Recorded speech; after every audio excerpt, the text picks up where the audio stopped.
For cannabis, Sean Jenkins, and if you want to introduce anyone else, you have 30 minutes, and thank you very much for being here. Thank you, Chairman, for allowing me to speak here today before the committee as well as the public who has gathered.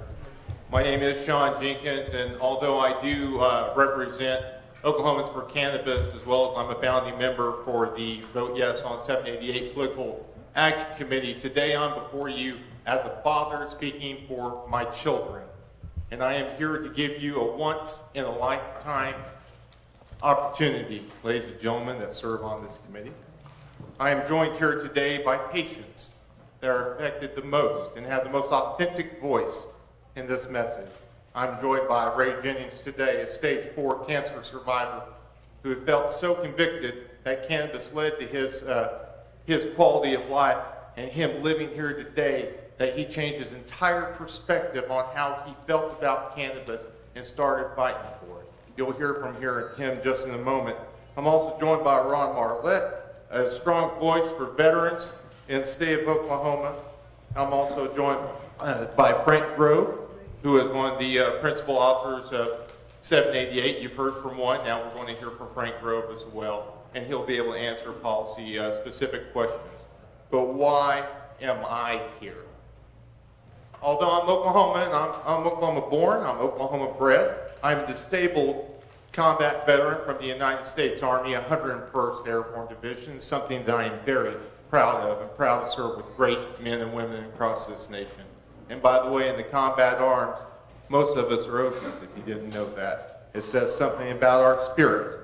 It says something about our dedication to liberty. The dream of America is not a whisper here in Oklahoma.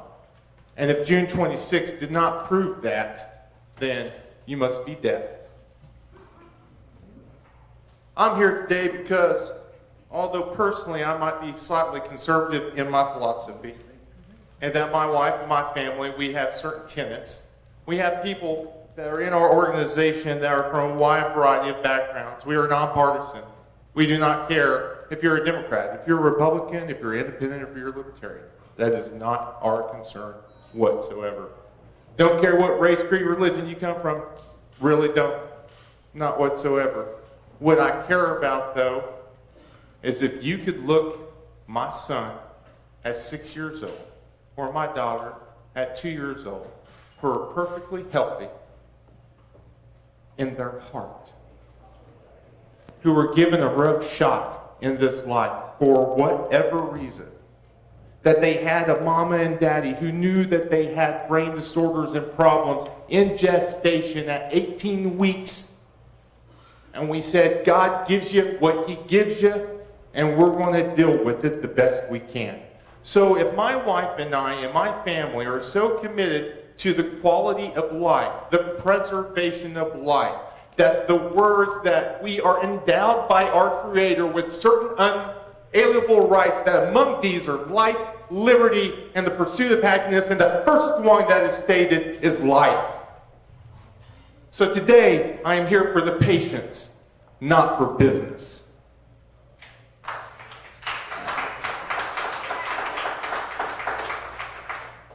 My son Carver, my daughter Lyra, two beautiful children, lambs of God, never did anything to anyone. And how could I ever explain to them, especially Carver, when he's missing 80% of his brain and suffers intractable epilepsy with multiple pharmaceuticals who do not control them, and he still has harm. And there is no legislation on the books today, ladies and gentlemen, that does.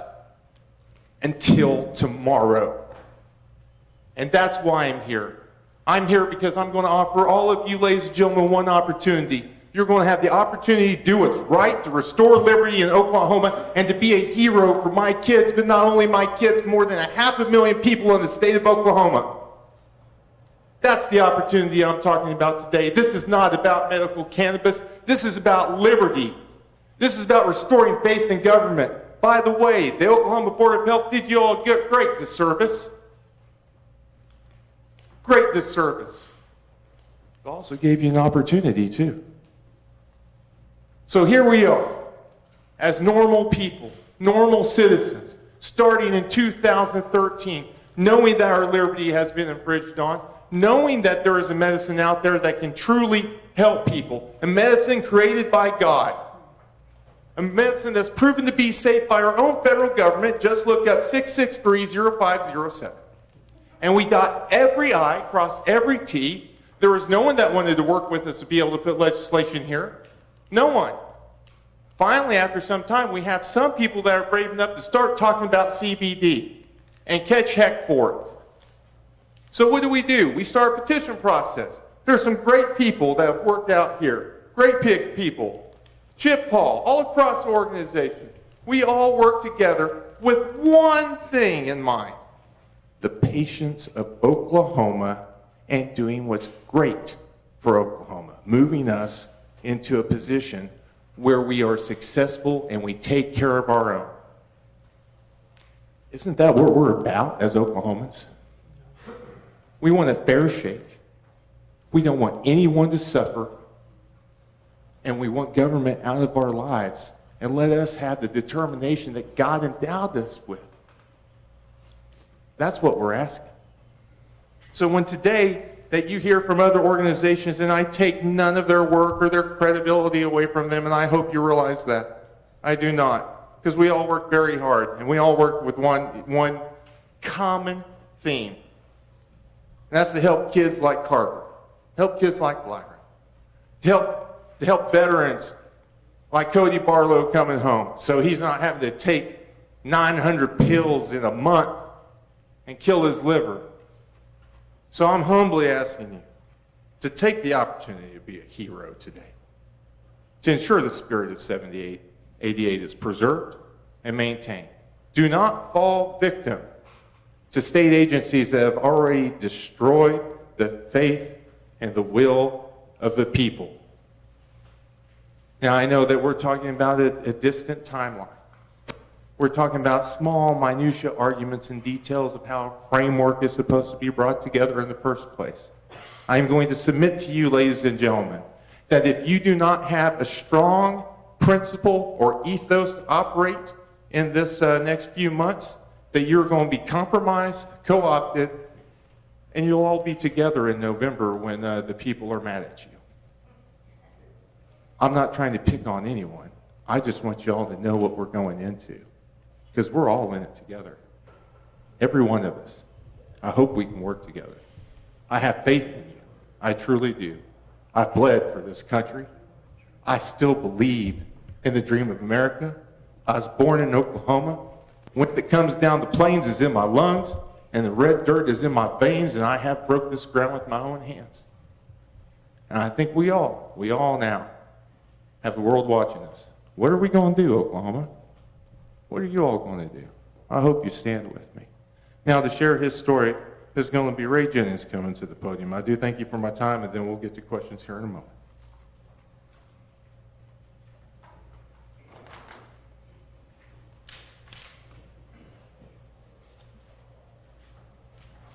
My name is Ray Jennings. I grew up in Bixby, Oklahoma. I'm a Boy Scout. I'm a disabled veteran. I'm a family man. I'm a very conservative Republican. I'm a Christian, and I'm a stage 4 cancer survivor. I took 3 months of cisplatin chemo, 35 radiation treatments right here that burned me so bad I couldn't take anything in my mouth orally. I had a feeding tube sticking out of my chest. I'm here for a reason, and I'm a Christian, and I don't ever want to hear another Christian or pastor tell me that because I did marijuana or cannabis that I'm not a Christian, then you're wrong. Cannabis, CBD oil, THC oil saved my life. I have no doubt, just like it's going to help Sean Jenkins' children and so many of us, other veterans and patients that need this medicine. If I was not able to smoke marijuana, I would not be here today. I was firmly against marijuana, 100%. As I laid in that bed and I was dying, I was told it had spread too far. We're going to make you comfortable. I apologize. It's tough when you stand in your living room with your family and you're hugging each other and they're holding you up and you're going to the hospital for what you think is the last time, that you will never come back. I love my family, and my family loves me, just like Sean loves his family and so many of you. I was firmly against it. I denied this, and I said, no, I'm not going to take that. As my wife and my 2 sons begged me to try it, and I said, no, it's just people wanting to get high. That's not me.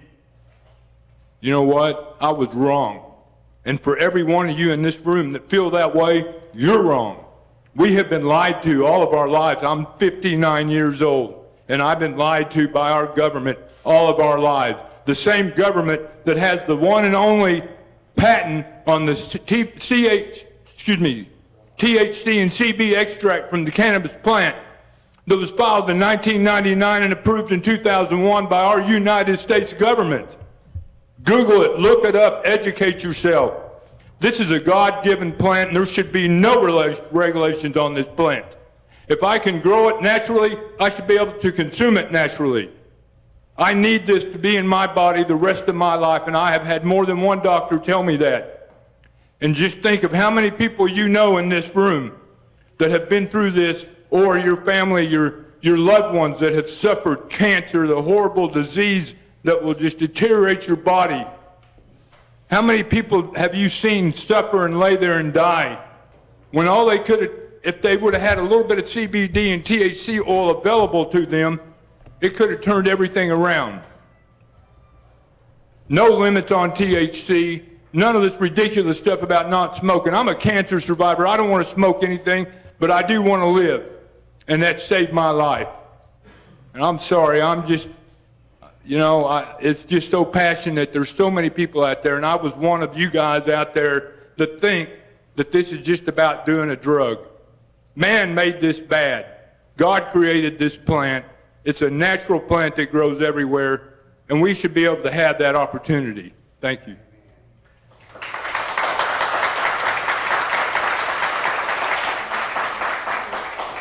With that, instead of giving some grand overarching design, making recommendations for a regulatory framework, we're at the very beginning right now. In this process, I would like it to be all those speedily and move quickly. From a patient's perspective, there's also a sense of urgency and professionalism that is expected, and due candor, honestly, in this subject. I think, you know, if we do look at what's happened, the current state of affairs, I think we go with A.G. Hunter's recommendation. We go ahead and repeal the erroneous things that the Oklahoma State Department of Health, the Oklahoma Board of Health, and the Oklahoma State Department of Pharmacy with undue presence in regulation and somewhere they did not belong, that we start to reframe this based upon the recommendations of A.G. Hunter, and I think we have a good starting point right there. We have adults in this room. I think we can all talk together for the better of Oklahoma, right? So at that, I'll take questions. Yeah. All right, questions?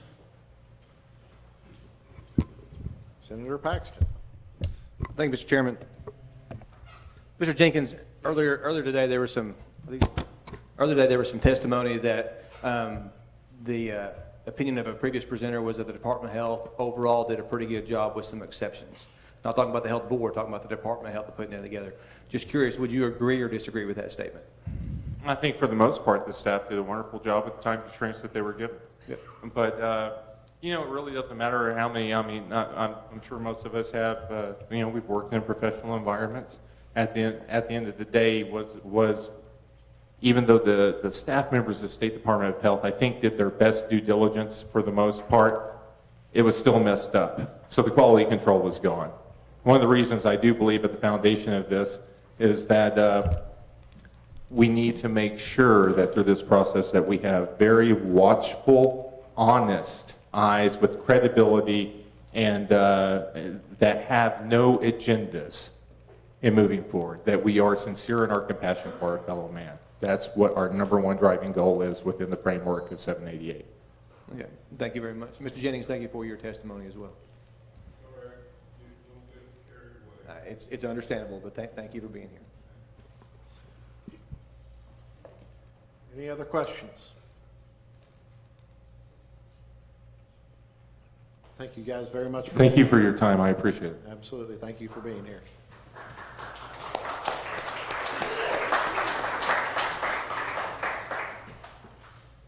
All right. Next up, our last speaker, or our last group, is New Health Solutions, represented by Bud Scott, and anyone that you might bring with you can introduce. I won't take any more of your time, but you have 30 minutes. Thank you, Senator Courtney, and thank you, members, for giving us the opportunity to address this committee. And really just want to reach out and say, Ray Jennings and Tom Jenkins, I mean, that testimony, that's why this is such a critical and important issue. We're not here to relitigate this. We're here to make sure that 788 is implemented in a timely and responsible manner. My name is Bud Scott. I'm the Executive Director of New Health Solutions Oklahoma, which is a 501c6 trade association. We have over 85 members that are Oklahoma business people that are excited about the prospect of diversifying their portfolios and becoming engaged in this industry. They're current business people here in Oklahoma as well. Throughout this process, we've supported the entire development of State Question 788 and the legalization of medical marijuana in our state. We look at State Question 788 as a virtual skeletal framework that sets forth the parameters. And what we've attempted to do is provide the recommendations for your consideration that will help fulfill out that skeleton in the form of skin, tissues, organs, etc.